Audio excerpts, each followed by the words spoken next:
वैसे आपने सुनी होगी लेकिन फिर दोहरा देता हूं।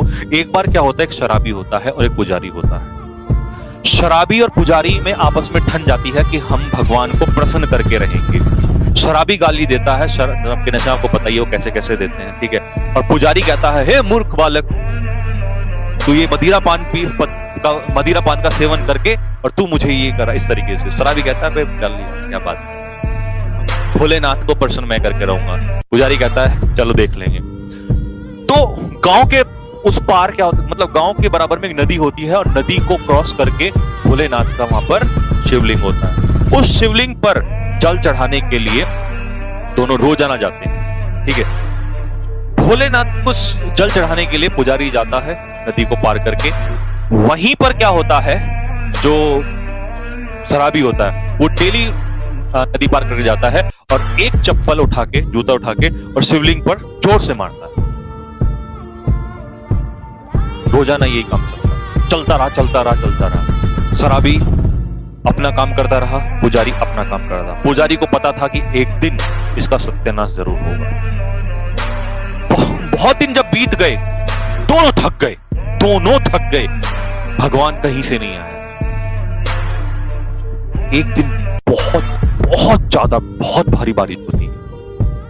उस बारिश में नदी में नदी में एकदम से उफान आ जाता है और नदी ऐसे बहने लगती है कि मतलब डूबना बिल्कुल तय था, बाढ़ आने का पूरे चांसेस हो जाते हैं। तो उस समय पर पुजारी सोचता है, यार आज अगर मैं नहीं गया तो कोई दिक्कत नहीं, क्योंकि मैं तो वैसे भी जल चढ़ाता हूं, वो तो गलत काम करता है, तो मैं कल कर लूंगा, क्योंकि मैं डूब गया तो फिर कैसे मैं भगवान को मना पाऊंगा।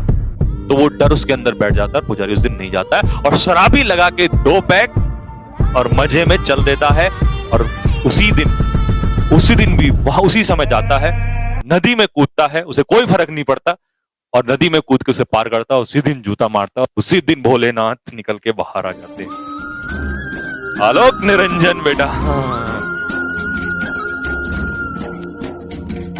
और शराबी उसी दिन हाथ जोड़ के, हे प्रभु गलती हो गई, क्षमा कर दो, लेकिन एक बात समझा दो, मैं तो ये काम करने के लिए आता था, तो ये कैसे हो गया? बेटा तू ये काम डेली करता था, वो अलग बात है कि तू गलत करता था, लेकिन तू ये काम डेली करता था। और उस दिन जब तेरी अग्नि परीक्षा थी तो उस अग्नि परीक्षा में वो फेल हो गया और तू पास हो।